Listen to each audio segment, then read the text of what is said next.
I'd like to welcome all to our lecture, the Evangelical Center for the Study of Orthodox Christianity. Today, we have the privilege of having with us Eve Paraskevi, Tibbs, Dr. Tibbs, who is a very interesting case.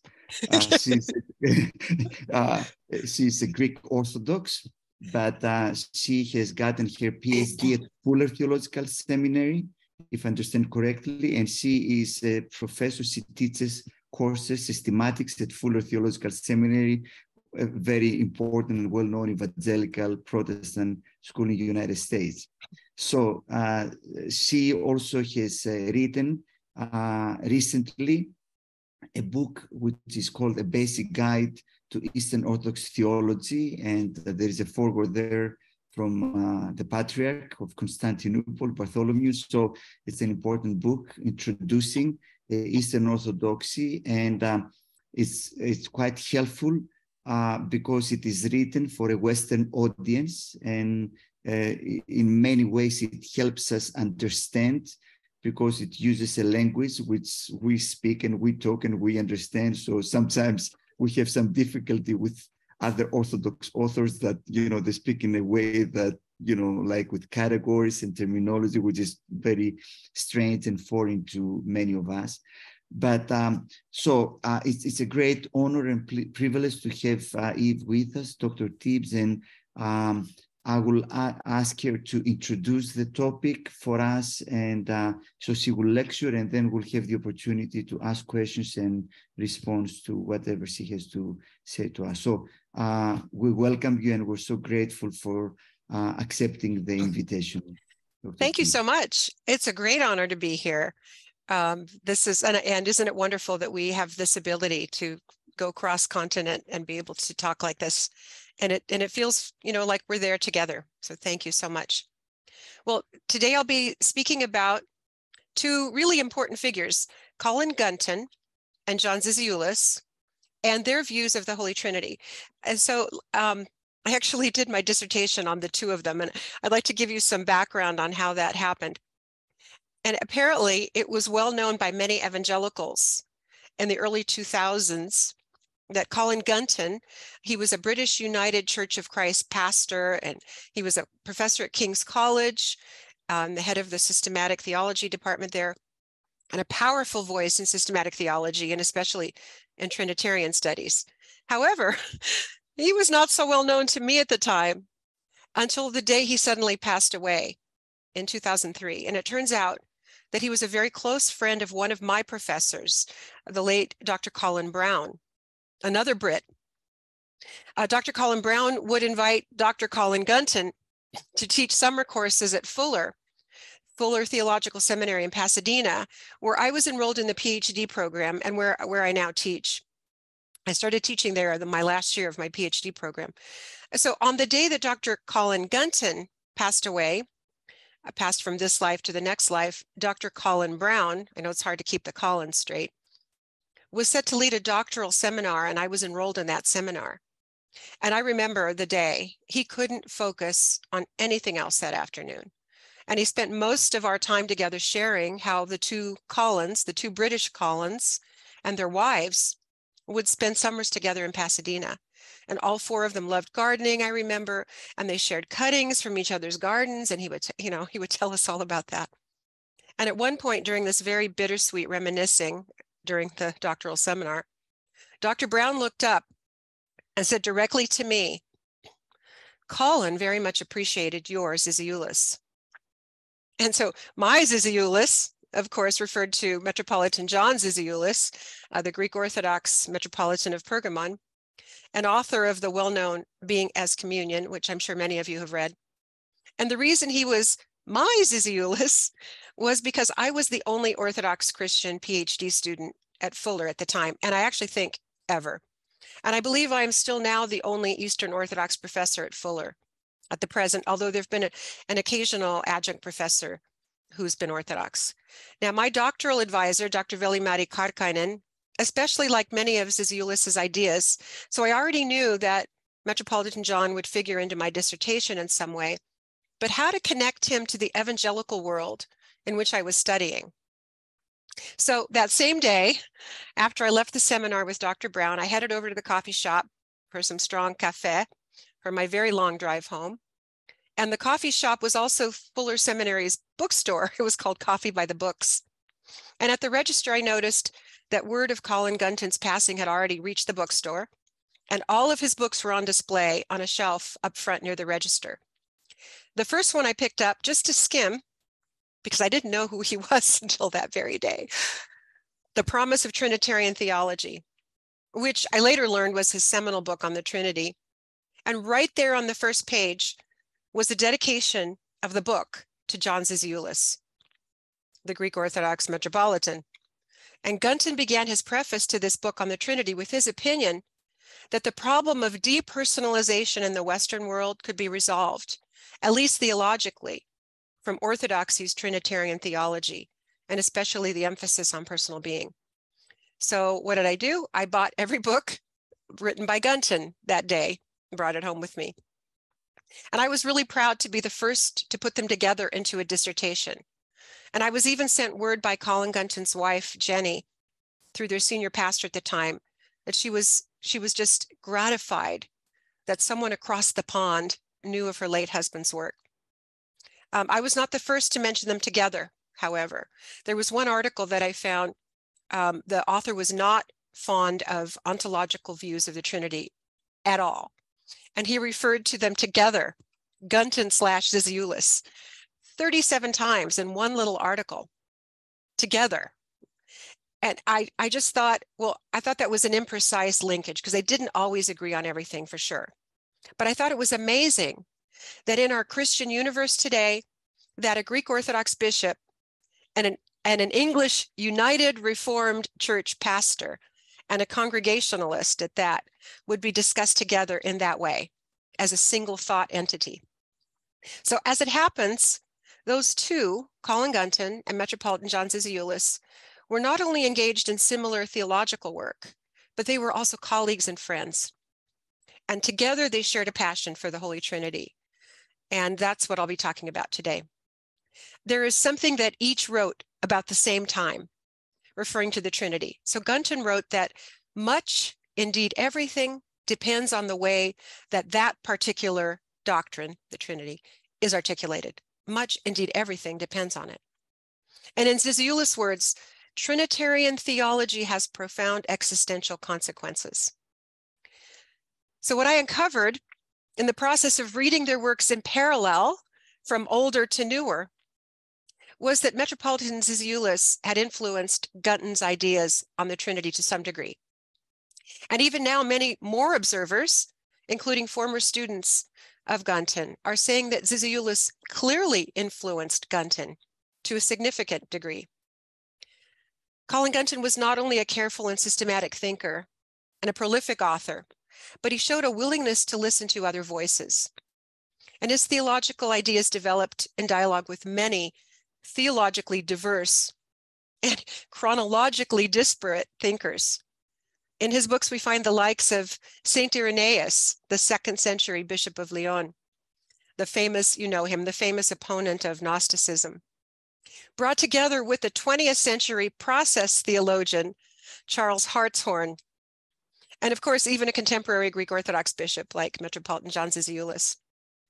But today I intend to focus primarily on their specific views of the Trinity. So I'm just going to give you a high-level sketch of the main points of their academic backgrounds in the interest of time, because you can find the details readily available online.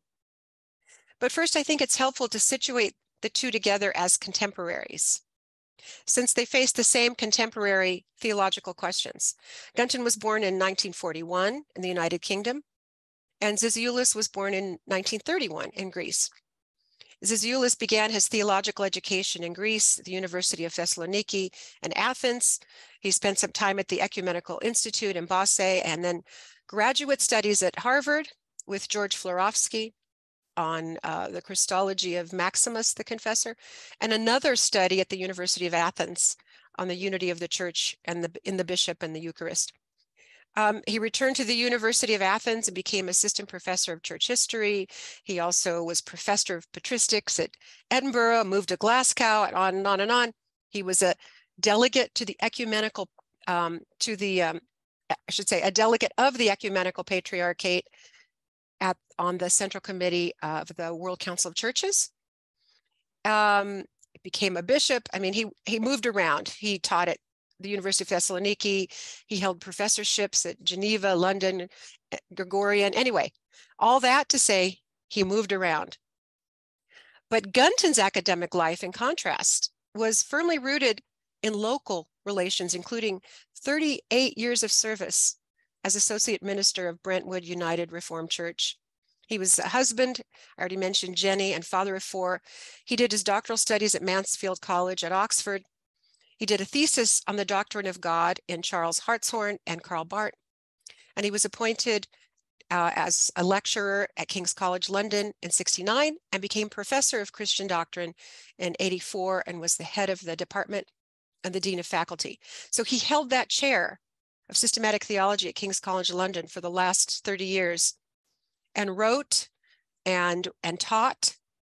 And his focus was trying to combat what he believed were the negative effects of post-Enlightenment modernity. And then they met. And it was the Trinity that brought them together in the mid-1980s, well, actually in the early 1980s. Through their work on the British Council of Churches Study Commission on Trinitarian Doctrine Today. That's what it was called, Trinitarian Doctrine Today. And this resulted in a major study and a report and 3 unique volumes for different audiences called The Forgotten Trinity. So all 3 of the volumes are called The Forgotten Trinity, but each one has a different audience. So Zizioulas' contribution was published as The Doctrine of God, the Trinity Today, Suggestions for an Ecumenical Study. And that focus was really well aligned to his work on the WCC Central Committee. And he was mainly, in that article, mainly concerned about the diverse and contradictory interpretations of the Trinity, because they can't all be correct.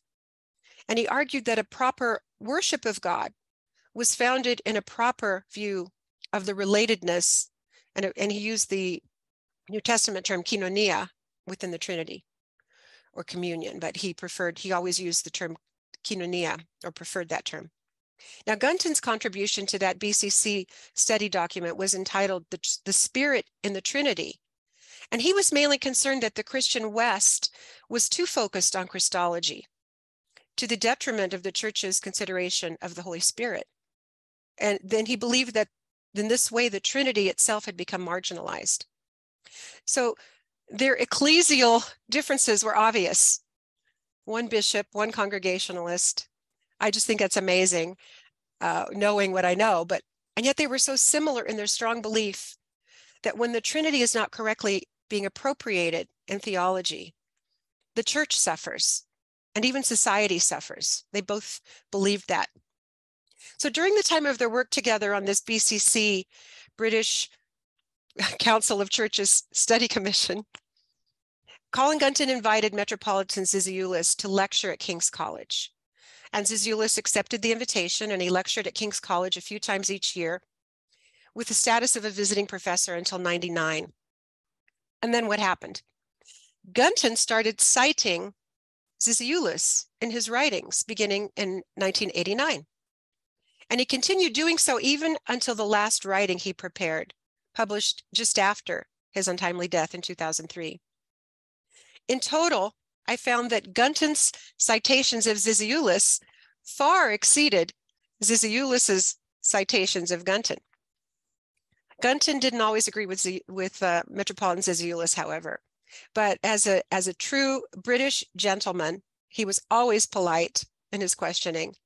There was one that I particularly liked. He wrote, "John Zizioulas will not thank me for suggesting it, but I do wonder whether," and then he poses his critique.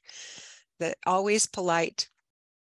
Now, at this time, Gunton's students noticed that his views of the Trinity were going in a completely new direction. And that seemed to begin after his collaboration with Metropolitan John. on that BCC study commission. And of course, Zizioulas is guest lecturing at the doctoral seminars. It was the Research Institute in Systematic Theology at King's College, and it was Gunton was the chair of that institute. That was an obvious point of contact. One of Gunton's last students, Stephen Holmes, referred to Gunton's new trajectory as a fairly fundamental revolution in his thought. He was examining published evidence between 82 and 85, and Holmes says, resulted from his working with John Zizioulas. Others, like Sarah Coakley, wrote that Gunton was much influenced by Zizioulas. And William Whitney, who is also at Fuller, wrote that Gunton's conception of personhood derived primarily from Orthodox theologian John Zizioulas. Uche Anazor, also a Southern Californian here, writes that John Zizioulas was the vehicle through which Gunton encountered the Cappadocian Fathers and appropriated them in his later theology. But others, however, such as the Lutheran Robert Jensen, the late Lutheran Robert Jensen, who supervised Colin Gunton's dissertation at Oxford for a short time, believed that Gunton was already leaning into the Cappadocian ideas of the Trinity, regardless of Zizioulas. And I'll mention that Robert Jensen was also my external reader. So since we have scholars here, theological scholars, I'm simply going to delve into the Trinitarian concepts.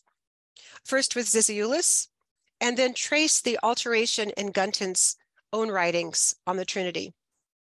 As you probably all know, Trinitarian scholars, I like to call it Trinitarian nerds because I'm proud of that idea. Trinitarian scholars like to talk a lot about how unity and diversity operate within the being of God. And most 20th century scholars settled either on Karl Barth's modes of being or on Jürgen Moltmann's social trinity. Some, for example, would suggest Augustine's psychological view of the Trinity, on one hand, means that the one essence, it begins with the one essence and divides that into three, versus the Cappadocians, on the opposite hand, who are thought to begin with three and then move to the unity. And both of those are highly imprecise analyses. But I think we see binary options like this very often in theology, especially in the Christian West. We have ideas like faith versus works, hierarchical versus congregational. And I think classification is really helpful to aid in understanding. And I often present caricatures just to kind of help categorize things. But it becomes artificial when the two polarities become exclusive. Now, spoiler alert. I don't know if you say spoiler alert across the pond. I'm going to give you the ending ahead of time. Gunton and Zizioulas will break that binary mold through ontology, but we're not quite there yet. Some have incorrectly labeled both of them as social Trinitarians. In the same vein as Moltmann, for example, there was a dissertation that suggested they were both social Trinitarians, but this is also not accurate. So, and in fact, early Gunton was definitely in Karl Barth's camp, undoubtedly as a result of his doctoral work. He especially appreciated Barth's discussion on the unity of God and the modes of being. But by the early 1980s, at about the same time Zizioulas began working with Gunton on that BCC study commission, Zizioulas had already established a detailed appropriation of the Cappadocian views of the Trinity. Zizioulas claimed that the Cappadocians brought to Christianity an ontological revolution. He believed that they gave ontological content to difference, to otherness, and to particularity. And his writings on the Trinity seemed to solve that problem, the problem of the Western Trinitarian camps, which leaned too heavily in one direction or the other, too much oneness that blurred the uniqueness of the three divine persons, or too much diversity with no way to preserve unity. According to Zizioulas, for the Cappadocians, God is not first an impersonal substance and then three, but is the ontological being of the three particular persons in communion. Three particular persons in communion. And this, of course, was the main theme of Zizioulas' seminal book, Being as Communion, published in 1985. It's a very dense writing, as I'm sure you know, and some key themes in that book are freedom, communion, and monarchy. Zizioulas argues that if priority is assigned to the substance, the one substance of God, then God's freedom is eliminated because the being of the Trinity is bound by ontological necessity, rather than, he says, the free self-affirmation of divine existence. And communion, koinonia, following St. Basil the Great's notion of the communion of the Godhead, Zizioulas argues that the nature of God is communion. This doesn't mean that the three persons, as opposed to the essence, have ontological priority either over the one substance of God, but that the one substance of God coincides with the communion of the three persons. Now, I know that some commentators find ontology tricky and misrepresent Zizioulas' views as emphasizing particularity over unity, 3 over 1, but no, I don't think so. Zizioulas wants to establish the communion of the three as an inseparable condition of divine being itself, being as communion. And finally, the monarchy, the monarchia of the Father, as the intentional cause of the Trinity's being. Now, about the same time, Gunton's writings do not have even a tiny hint of the Cappadocians, or anything like an ontological priority of communion, or the importance of divine personhood, or the monarchy of the Father, all which he would later affirm. So without details about his early writings, I will just say here that in the early to mid-80s, Gunton had not yet boarded the train en route to his destination, a Trinitarian theology of ontological particularity and personhood. Yet his readers can sense a clear and intense longing for that destination that would offer a coherent Trinitarian hermeneutic. Now, Gunton was not afraid to leave loose ends. For example, if those of you who have read Gunton, you might have read about his talk about open transcendentals of the Trinity. Open transcendentals. And I didn't understand them, and I never found anyone who grasped what he meant. He left a lot unsettled. And that's not a criticism. I see it as an intellectually honest stance of humility. Gunton was also a pastor, and he wanted a coherent Trinitarian theology that could connect to the average believer's need for a personal experience of the triune God. And that always makes me think about Colin Gunton as a person and the things I learned about him. I never had the honor and joy to meet him, but I met a lot of people who knew him. So I remember the lead pastor of his congregation, I met her at an ecumenical conference in the States. And she told me that on any given Sunday after the service, one could find him in the kitchen making the next pot of coffee. She said he was truly a servant. So back to the mid-1980s, what happened next? Well, Colin Gunton made 2 big shifts. The first shift was in terms of person and particularity. And again, it was his student, Stephen Holmes, who said that it was Gunton's inaugural lecture at King's College in 1985 that revealed a major change in his thought.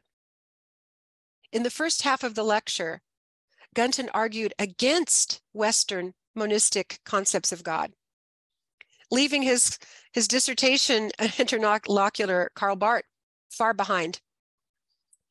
This served as the foundation for the second half of the lecture, that God is not a trinity comprised of modes of being, again, Barth, but 3 persons with particularity. And many years later, when Gunton contributed a Festschrift in Zizioulas' honor, the theology of John Zizioulas, Gunton's article was titled Persons and Particularity. Probably not a coincidence at all. The second shift, and it was a big one, was about the monarchy of the Father in the Trinity. So the idea of the monarchia of the Father,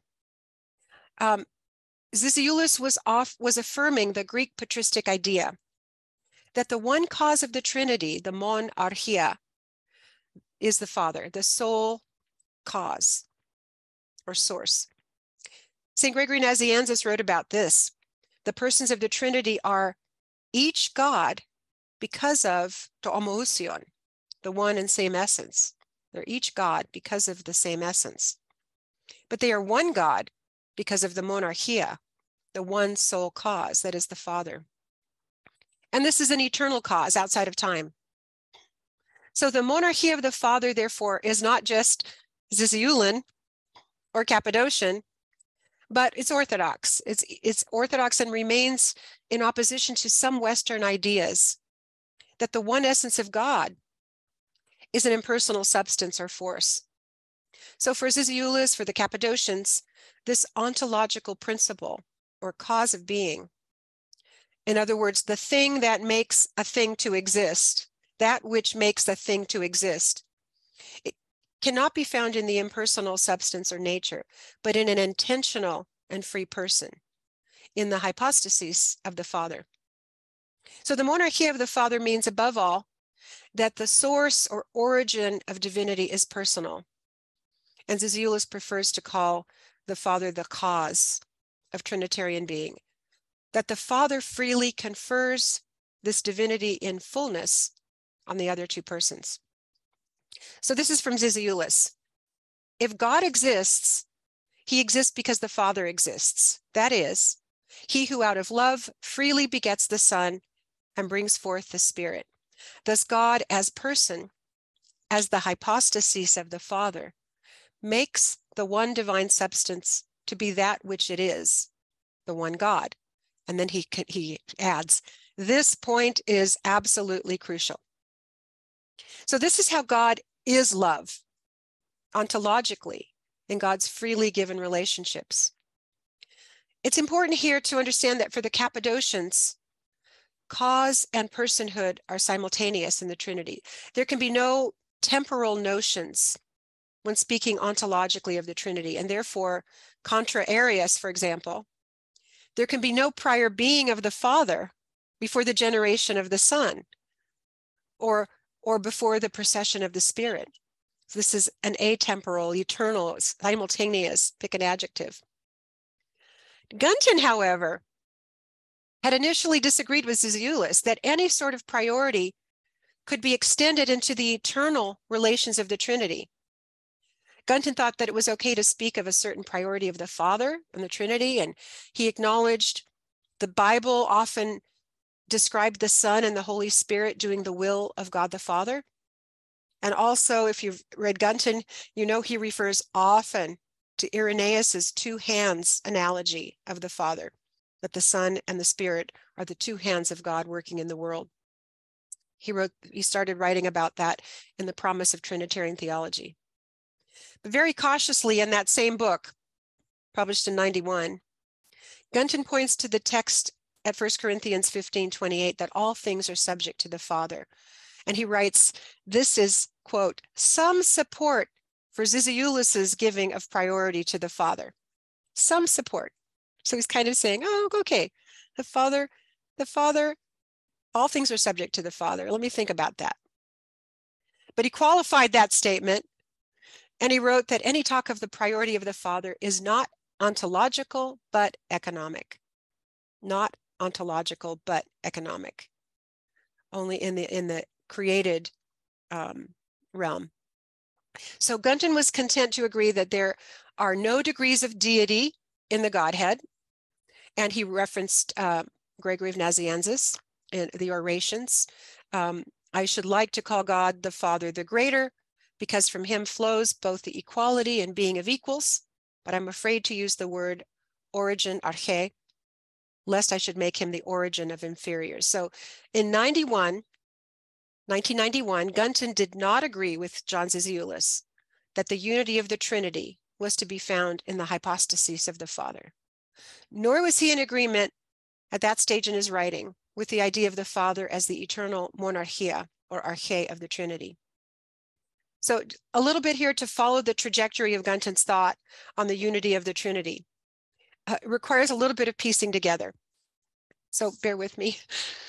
In the Promise of Trinitarian Theology, Gunton located Trinitarian unity. Remember I said they always discuss unity versus diversity. He located Trinitarian unity in the homoousion, in the shared essence or same essence. But he preferred to translate homoousion as one in being, rather than of one substance or same substance. He didn't want to imply that God was in any way an impersonal being, but rather three persons in relation. So he thought homoousion expressed this idea of the oneness. He actually wrote the oneness of being an act of God, an act of being, very Barthian. He believed the unity of God was to be found in the shared essence. Again, he preferred one in being, the homoousion, together with the concept of perichoresis that he said offered unity, quote, unity in variety of the divine economic involvement in the world. So homoousion together with perichoresis offers unity in variety of the divine economic involvement in the world, in the economy. And Gunton said that this idea of perichoresis at the time, 91, is a concept heavy with spatial and temporal conceptuality. Big words, but he's basically saying in time. So these two concepts, homoousios, perichoresis, preserve Trinitarian language from becoming tritheism. So again, at this stage, the 90s, early 90s, there are similarities between the two. They both acknowledge the importance of three persons with particularity, Father, Son, and Holy Spirit. And they both acknowledge the Father as protos. But for Gunton, any priority of the Father is only located in the created economy. Even though Gunton thought perhaps God's love could be applied eternally, but not God's hierarchy of order, the taxis. So big changes coming. Asymmetry. Before I delve into Gunton's second big change, I want to point out that he never wavered from his preference for a congregational, polycentric leadership and expressly non-hierarchical ecclesiology. And yet his views of the Trinity certainly did change. During the last 2 years of his life, Gunton contributed an article entitled, "And in One Lord Jesus Christ, Begotten, Not Made," to Pro Ecclesia, published in 2001. And in that article, he wrote, "The Father, Son, and Spirit are one because the Son and the Spirit are, in a sense, though as God, subordinate in the eternal taxis as they are in the economy." They are subordinate in the eternal taxis as they are in the economy. Did you feel that earthquake? It was a subtle comment, but a seismic departure. For those of us who'd been following him, noted that this was huge. Gunton had moved to locate eternally that which he'd been reluctant to admit in his earlier writings. Previously, any talk of hierarchy and subordination in the Trinity was only discussed within the economy of salvation. Now, in 2001, he believed it appropriate to speak of hierarchy in regard to the eternal Trinitarian relations. Furthermore, Gunton had actually used the term monarchy of the Father in the same work. And I'm quoting here, "It is thus possible to maintain an Eastern and spiritual," this is important.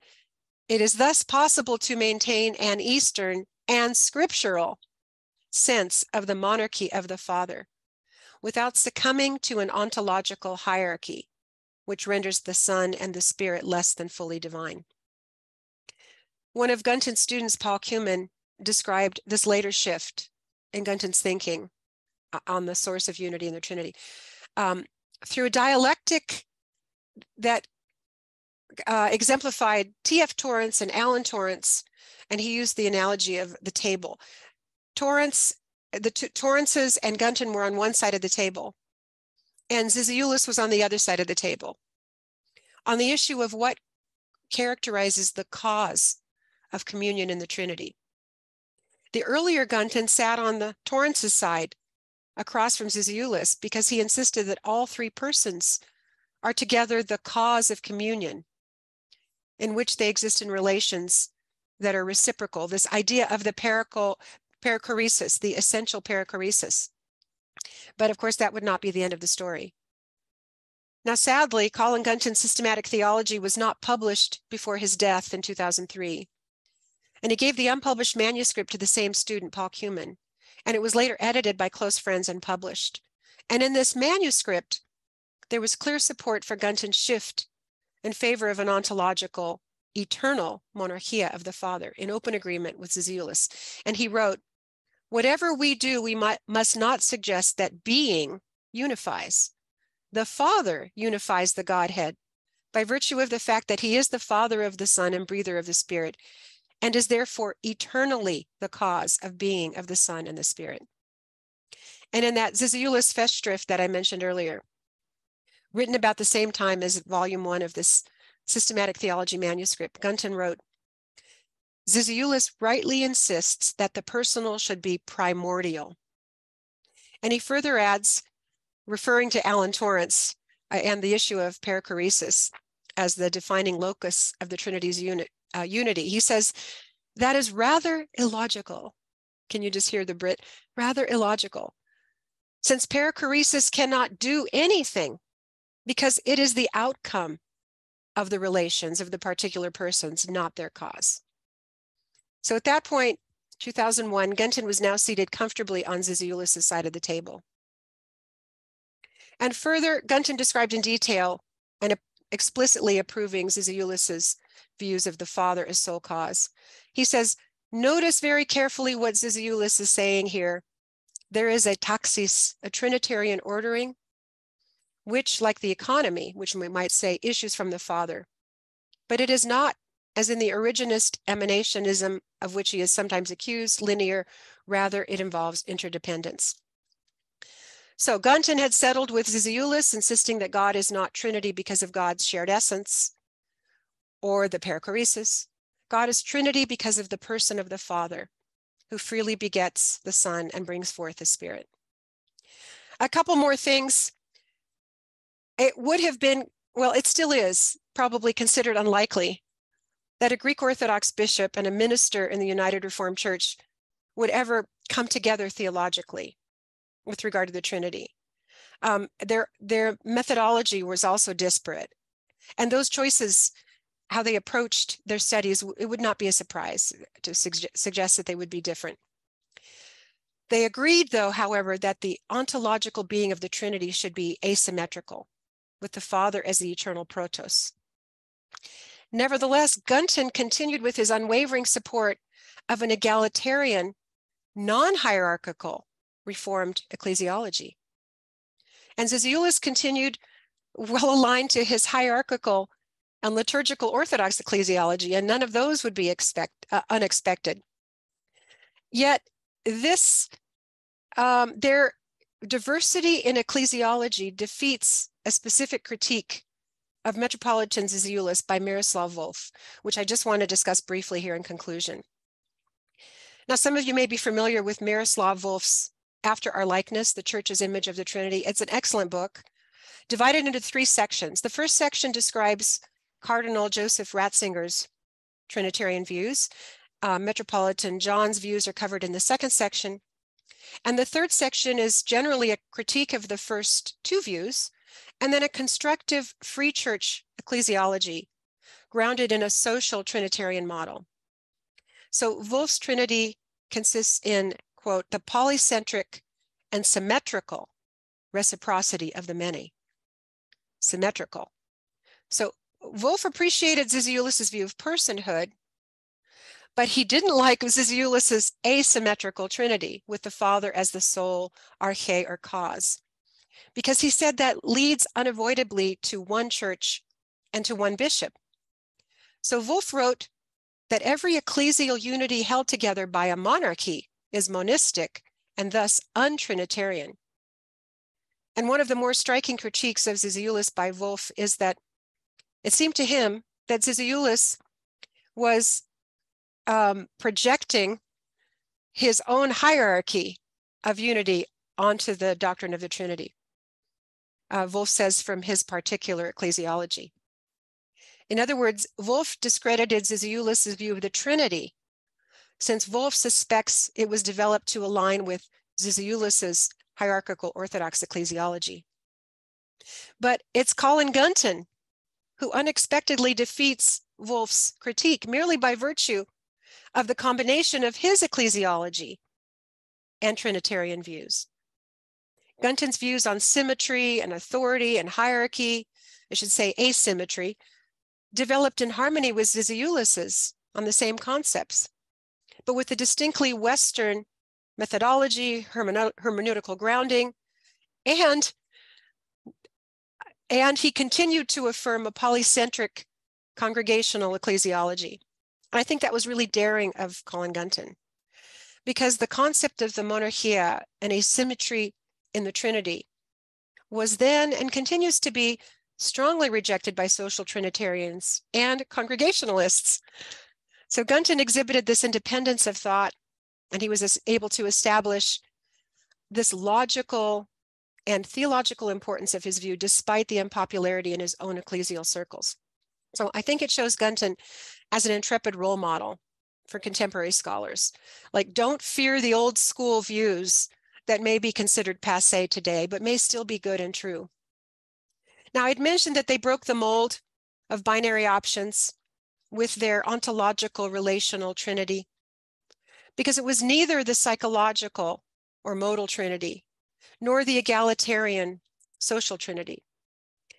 So they also broke the mold of binary ecclesiologies, the hierarchical versus congregational, because they both illuminated a non-papal, yet episcopal alternative of the Christian East, as supported by their shared Trinitarian views. Their trinity is ontologically unified by a personal cause, the hypostasis of the Father. In that sense, it's hierarchical. But it's also ontologically egalitarian, in that there are no degrees of divinity and no possibility of subordination because of the atemporal begetting of the Son and atemporal procession of the Spirit. So it supports a non-papal, egalitarian, and hierarchical view, both of the Trinity and of the Church. It defies the binary limits, exclusivity of either a monistic view or a social view. So I will conclude here where they both concluded. In one of Colin Gunton's last writings, which was an article about Zizioulas, and he wrote about him, "It is a mark of interesting minds that they see a little further or deeper than the customary or fashionable, that they are a little ahead of the field." And then Metropolitan Zizioulas also included a heartfelt tribute in his last published book, Communion and Otherness, which he dedicated to the blessed memory of Colin Gunton and Father George Florovsky. And he called Gunton a precious friend and colleague at King's College London, with whom I shared so much in theology over more than 2 decades, and whose premature death was a great loss to systematic theology, will always be remembered with affection and gratitude. And he wrote, "May their memories be eternal." So I thank all of you for this forum, for this opportunity to bring East and West together in such a harmonious way through these 2 highly exemplary role models, Reverend Dr. Colin Gunton of blessed memory and Metropolitan John Zizioulas. So thank you. Thank you, Eve, Dr. Tibbs. And I found very, really interesting and fascinating, like the argument, because I was ready to jump in and say, okay, don't you think, because this is the main argument against Zizioulas, that he's projecting his very strict bishop-centric ecclesiology, which is under a lot of criticism, even among Eastern Orthodox, because, he's a bishop, but without actually, it's like an honorary title to him. He's never experienced. Exactly. He's a titular bishop. Yes. Yes. So there is, this kind of projection that, and that is a good argument. We need to to process it. Like, I mean, you bring Colin Gunton as an example of, okay, coming to the same conclusion, but without this kind of ecclesiology. So how do you explain that? So that I think is really interesting. So I'm not gonna do any further comments myself right now, but I'll give the opportunity to the people who participate in the webinar if they want to ask a question. If you do, raise your hand, or you can write it in the Q&A section down in your screen. And if you want to talk and to express your question, you can do it, and I would, me or Stephanos will press the button to allow you to talk. So as you're thinking, let me throw a question myself. One of the, I mean, it doesn't have to do with, Gunton and Zizioulas. To be honest, I'm not that well versed in Colin Gunton's theology, as most of us are in Zizioulas. I mean, how do you interpret the fact that Zizioulas does not make much of what is another very important and popular notion, especially among Russian theologians, the Palamite distinction between essence and energy. So that seems to be totally absent from, I mean, it's so essential in many Orthodox when they think about the Godhead, and it's almost absent in Zizioulas' thought. I don't know if you have any comment on that. No, And but I've noticed, I've noticed the same thing. And it was actually Aristotle Papanikolaou who did work on those two things together. And I think very simply, the simple answer, and you probably know the simple answer, is that the essence and energies explains a lot. I mean, it helps to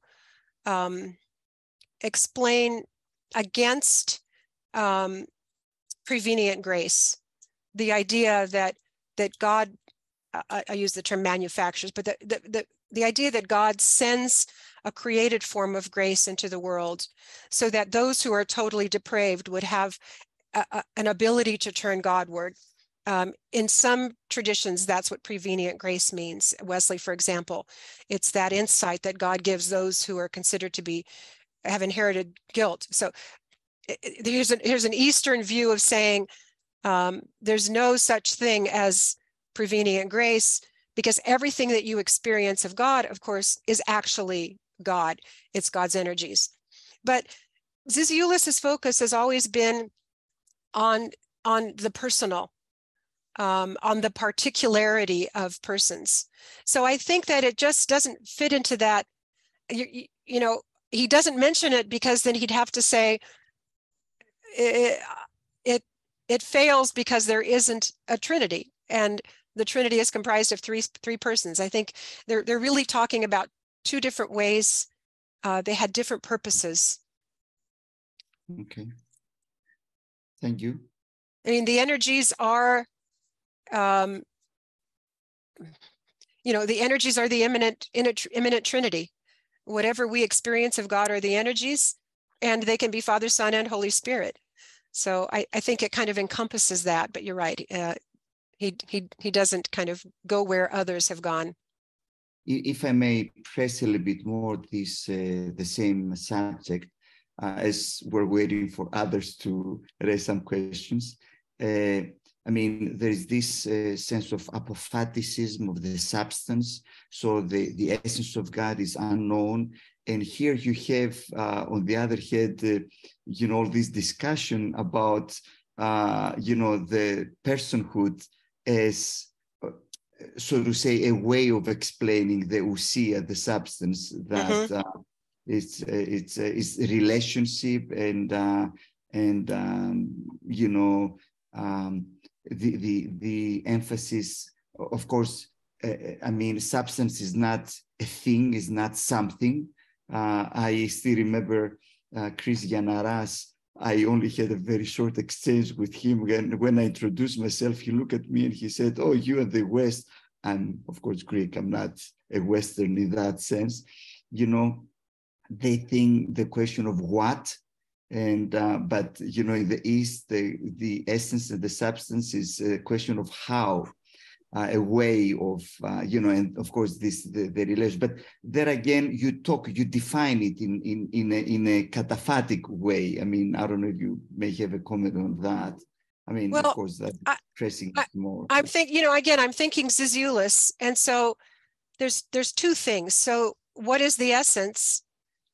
Now, for Zizioulas, the essence is their being in communion. So it isn't a who, and it isn't, and I guess you could say it's a what, but important for Zizioulas, and it's all related in this one package of God's freedom and avoidance of the concept of necessity, that God has to do something, which is why within the idea of the being as communion of the three apostasies, there is the Father as the monarchia, because there has to be an intentional begetting and an intentional processing of the Spirit, rather than by necessity. So I'm only pointing out these things that are important for Zizioulas, and why you know, that isn't the only way of talking about things, as you mentioned, in the Orthodox world. But it seems that, yeah, go ahead. Sorry, it's interesting that you said there has to be, and then you said necessity. So, I mean, something that many times one think, you know, if for God to be the Father, he has to have a son. I mean, of course, you know, we can talk that he freely begets in eternity, but if he's a father by definition, so in a way, talking about freedom, you introduce, it seems to me, perhaps I'm, you know, misinterpreting or misreading. Introducing, you know, necessity when there's no necessity. Exactly. Yes. Yes. Exactly. Well, it wasn't, that was the argument. Without a son. Exactly. And that was St. Athanasius's argument, right? Against Arius. There can't be an eternal father. And that's really, he qualified it that way. There cannot be an eternal father without an eternal son. And that was his argument. So yes. And I think that's a logical argument for our sake. But you know, I mean, Zizioulas wants to avoid any talk about the idea that there is an emanation from God without God's freely given will out of love. And, you know, I mean, you know, it's, I don't know, it's one of the most dense books ever written, I think, on the Trinity. So it's kind of hard to summarize in a, you know, few minutes here, but you did, I mean, we are approaching the hour, and I think that, you know, as we always are committed to not go, you know, longer than the hour, I think this is the time to really thank you, Dr. Tibbs. I mean, it was very, very interesting at the very beginning to give us these biographical aspects, because many things, you know, we just read books, but it's very important to put them in context. And that we have done that, and that was really, really helpful. And I still think that this is, you know, I'm not still convinced about that, but I think it's a brilliant way to argue against, you know, like the chicken and the egg, if it is kind of ecclesiology that gives birth to this Trinitarian theology. But the truth of the matter, and let me say that in conclusion, that we owe a lot to Eastern Orthodox theology that brought Trinitarian theology up. I see that there is a question there. That brought a Trinitarian theology back to the center. And I need to say that this is like the number one topic among evangelical and Protestant theologians right now. I mean, they all deal with Trinity, and most of them, interestingly enough, even like evangelical, more conservative, and even people from the Reformed perspective, they tend to accept Zizoulas's thinking, and they would be very appreciative of Zizioulas and Colin, Gunton. And I'm, you know, thinking of Michael Horton and some other theologians. They interact heavily and Scott Swain and others, and Fred Sanders, who is another Californian guy there, who is like the Trinitarian scholar of evangelicals. So let me throw the question, and that will be the conclusion. How do you think Gunton would interact with the current effort to rehabilitate Aquinas within Reformed circles, especially with regard to the Trinity? Aquinas became quite important. I don't know if you have any comment on that. No, but it's a really interesting question, and I haven't done a lot of reading in the Reform circles. Gunton. So let me first say, you haven't come to the conclusion about whether you agree with Zizioulas' views, and I haven't either. So I'm in process too. So I'm trying to repeat as accurately as possible what I believe he taught. And with regard to Colin Gunton, he was open to listening to many voices. So I think he would have engaged with the writings on Aquinas in Reform circles. But one of the criticisms of him was that he had blinders on. Anything Augustinian, he believed that Augustine was responsible for a whole host of problems in the Western Christian world, that his monistic ideas, according to Gunton, really contributed to individualism in the world.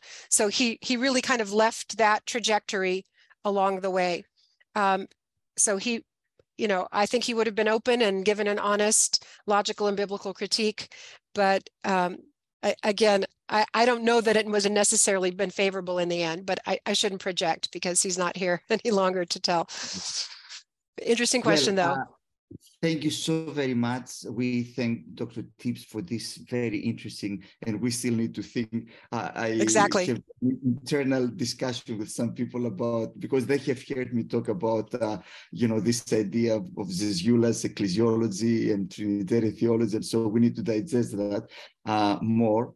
And so we thank you so very much for this lecture that also helped us see points of convergence. Many times we tend to emphasize that is happening from both sides, East and West. This is like a big deal here in Greece and Greek Orthodox theology. And I think it is important to see that there are points that we can, especially when it comes to Trinitarian theology, I think it's very, very important, very fruitful to be able to communicate and read together the Cappadocians and read together that which is our own tradition. I mean, Calvin was reading all this, and he has a very interesting, and many people think that his Trinitarian theology is less Augustinian and more Eastern, but that's another question perhaps for another time. So I would like to thank all of you who participated in this webinar, and particularly Dr. Tibbs. And so I'll say that in Greek. Καληνύχτα και ο Θεός να είναι μαζί σου. God may bless everyone. Ευχαριστώ πάρα πολύ. Μια χαρά. Yeah.